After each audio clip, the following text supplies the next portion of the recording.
girls like Amanda, energy providers, and Carter's grandmother, peaceful residents of planet Earth, and the warlords of Azeroth. We keep the secrets of global significance and those of personal importance, protecting nuclear plants and your cloud files, hundreds of millions of users and one green bear, high-speed fans, and those who think things over, the reputation of IT giants, and two very small countries. And we love what we do. We have thousands of experts around the world blocking cyber threats. We've discovered a $1 billion online pen heist, developed hundreds of patented technologies. We even provide protection for those you rely on to look after you. Isn't that great? 20 years ago, we became known for our antivirus. Today, we create next-generation cybersecurity to combat almost any attack. So whatever the future holds, we're ready for it to protect your devices today and defend the starfleets of tomorrow. Protecting humans, securing humanity. Kaspersky Lab. Securing humanity, Kaspersky Lab. If I can trouble one of the organizers to put up the hashtags just to friendly remind our media guests what to expect. Okay, what a day we've had. The world of cyber espionage. Now, we have a colleague who's made a lot of time to join us here today. He flies from all the way from Russia. Before I introduce him, just a friendly reminder of the hashtags that has sort of disappeared. But that's okay, here we are. Green Bear World Tour, Kaspersky 20 because we're having our 20th anniversary. And KLA, CSW, I see all of you tweeting. Thank you very much for all the social media attention. Truly appreciate it because we'll do our best to retweet as well. Our next speaker is a father of 3 children. Did I get that right? Yep. Yep, you got it. Yeah, awesome. And he's here to dazzle us with his presentation. He comes all the way from Russia. Can we please put your hands together for the head of Research Center Russia, Great Kaspersky Lab, Yury Namestnikov, please.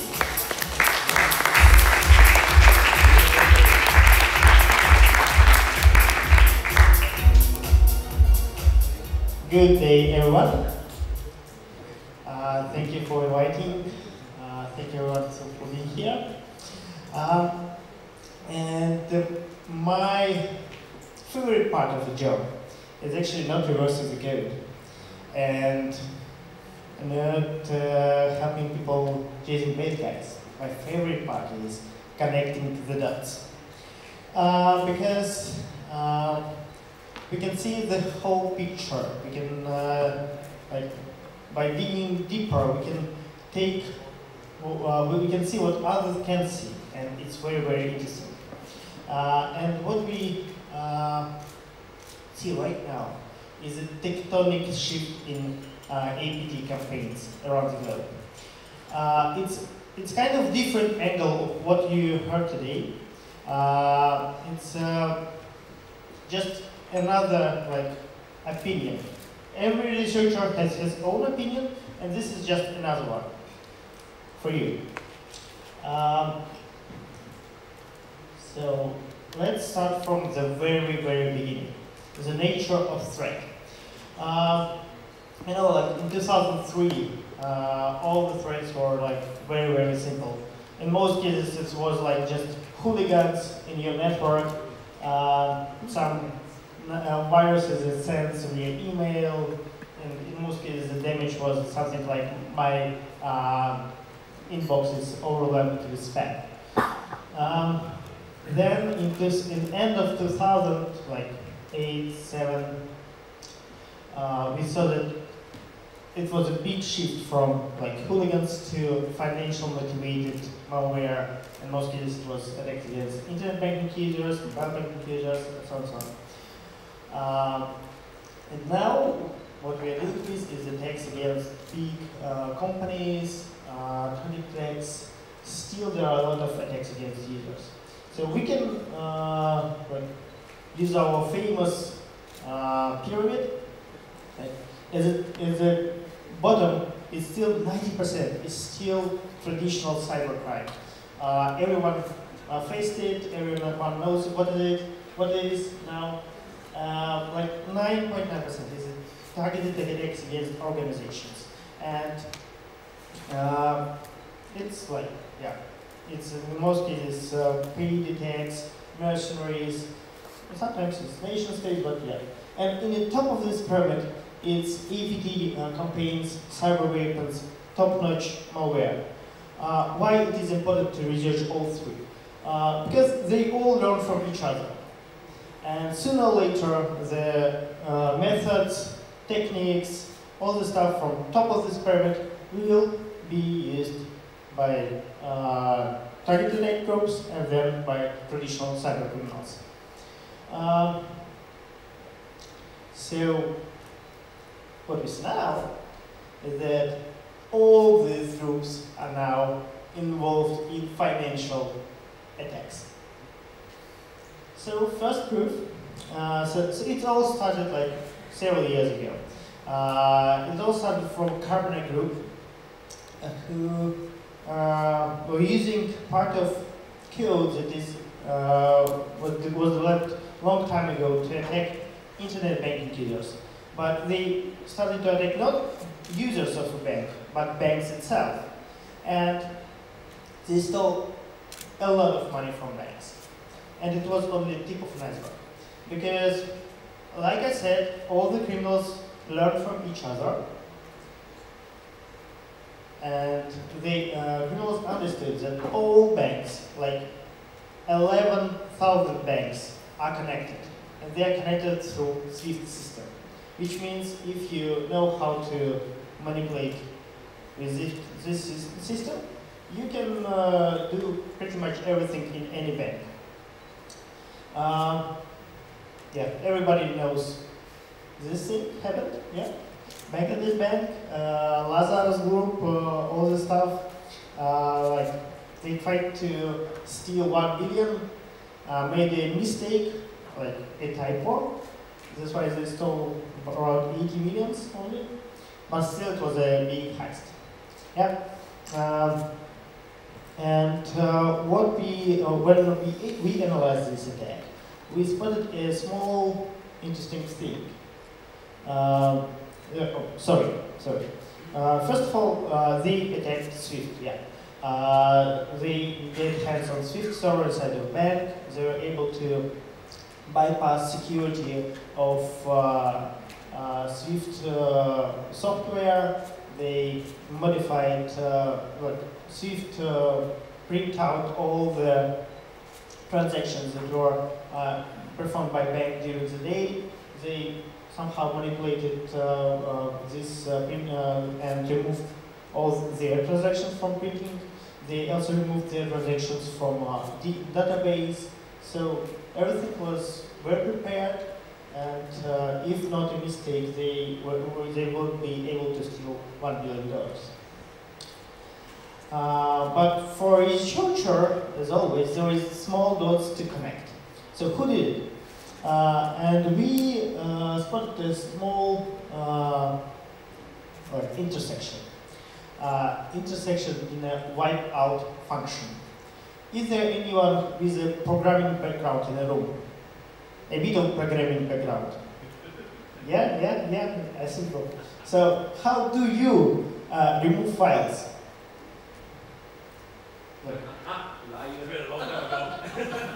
You press delete. You can also do shift delete. Perfect. Any other types of deleting? L3. L3. Oh, good. Anything else? Okay, you can fill data with, you can fill file with random stuff. Yeah. You can fill file with like zeros or with any pattern you like, and you know it's kind of signature. Because if you ask a programmer how do you remove file, he will invent his own method. So each programmer uses his own method, and which means if a wipeout function is quite unique, it can be written by the same programmer, or it means that a group uses a GitHub, the same GitHub, for their tools. And we saw this wipeout function in SonyHack. Oh, whoa. So the people behind SonyHack is the same people who are behind the Bangladesh bank. Oh, cool. So yeah, already my colleagues mentioned it.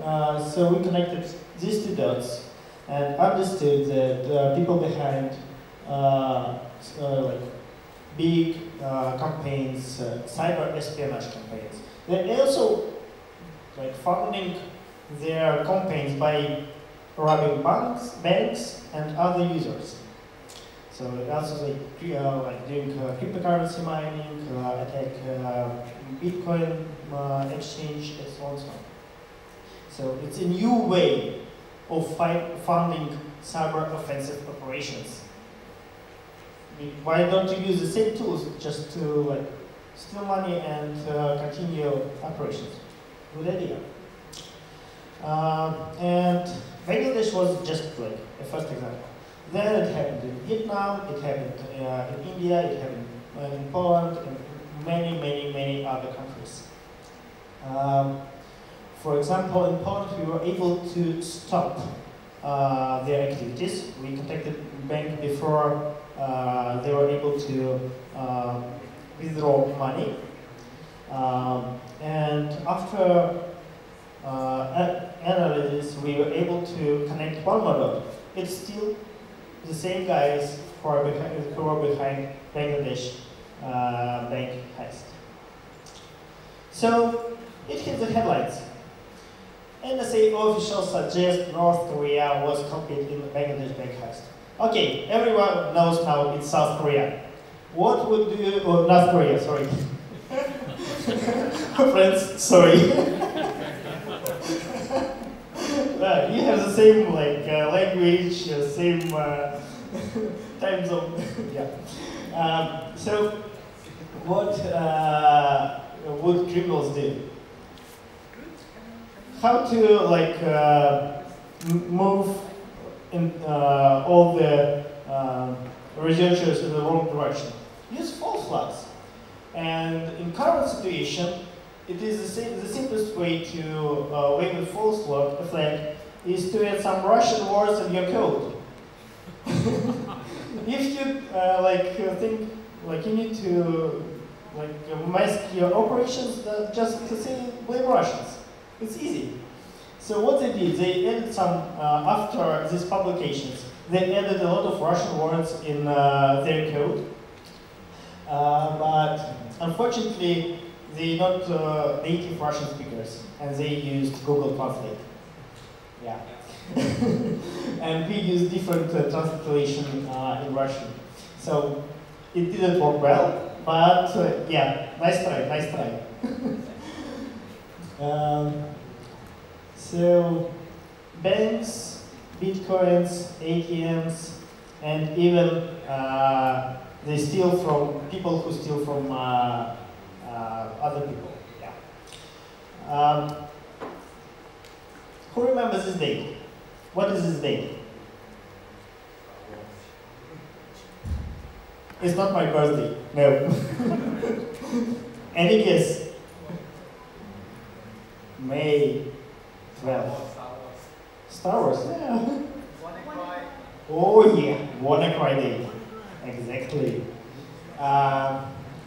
Railway. Yeah. Singaporean ATMs, another railway, ATM. Yeah, everywhere. It was everywhere, really. I like internet because internet is a lot of fun, and you know, when there are a lot of people doing this stuff. It's like, yeah.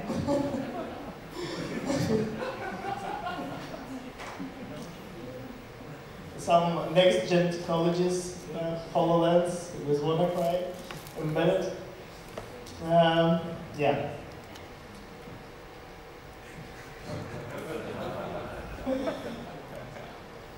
But jokes aside, It means that it's dawn of nation-state-sponsored financially motivated attacks.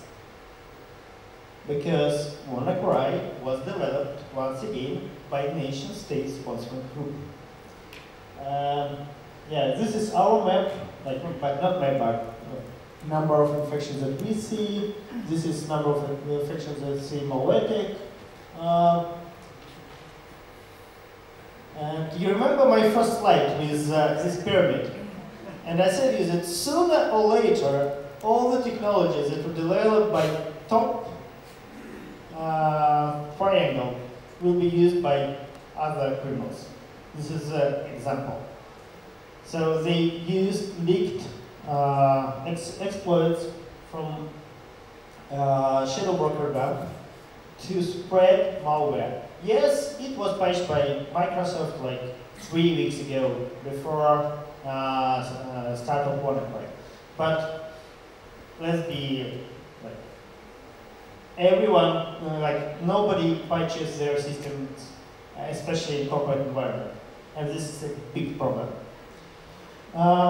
What's interesting, Neil Mita from Google was able to identify also intersection between WannaCry and Lazarus by small part of code. Once again, 2 dots connected, and yeah. So once again, North Korea sponsored today, which means that 2017 is the first year when we see that ransomware is used as a payload for nation-state sponsored attack. And it's not the only example. It's only the beginning. What about supply chain attacks plus ransomware? So 1 week after WannaCry, still a lot of unpatched system in the world. Really. And what happened? Other guys, probably also with bad intentions, they spread NotPetya. What they did? They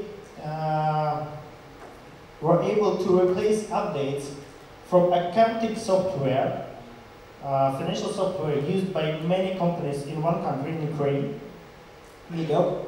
It's like a SAP, but Ukrainian one. They use the same exploits that used WannaCry. They use the same, they use the same ideas to spread in local networks.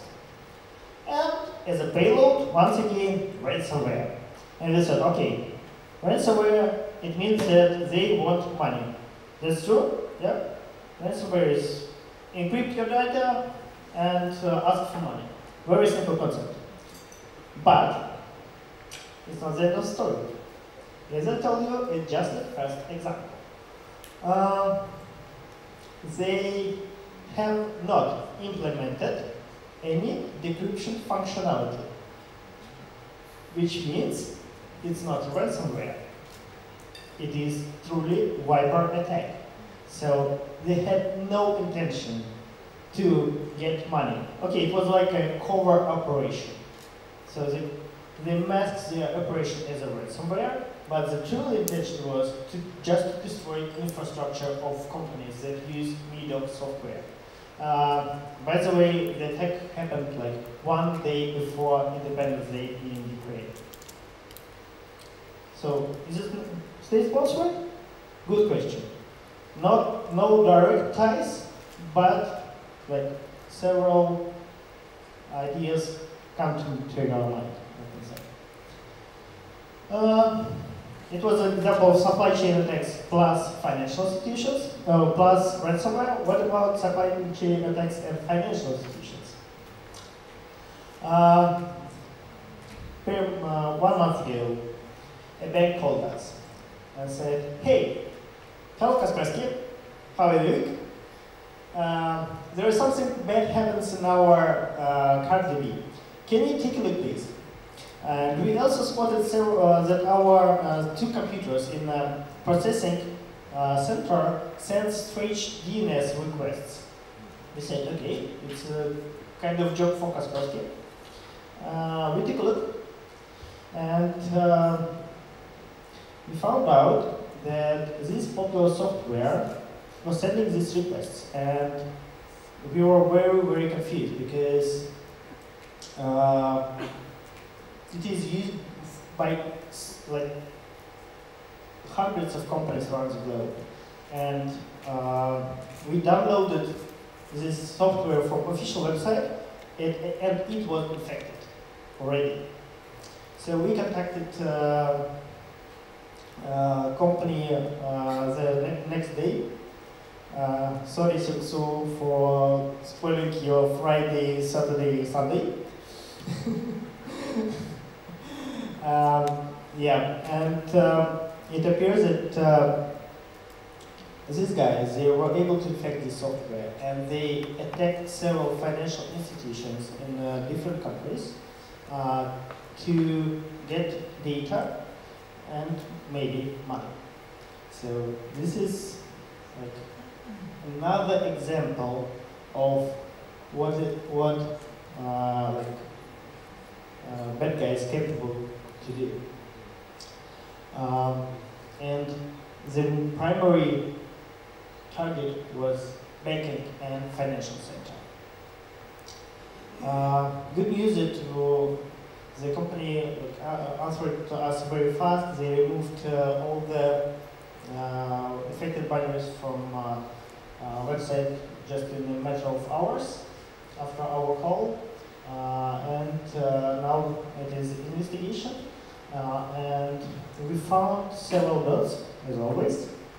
And traces lead to a group, most likely from China, and it's still investigation is still in process, but yeah, one more example. So this is more or less this is it from my side, and I wanted to show you that in this year we saw a really interesting tectonic shift in threat landscape. It's something that never happened before, and right now we see that cybercriminals, not cybercriminals, but nation-state actors now using financially motivated attacks to fund their cyber offensive operations, especially in countries under sanctions. Major target SWIFT ecosystem, because all the banks, all the financial institutions are connected through this system. And we think that they experiment with other types of malware, they experiment with ransomware, they cover their operations, Viper operations as ransomware.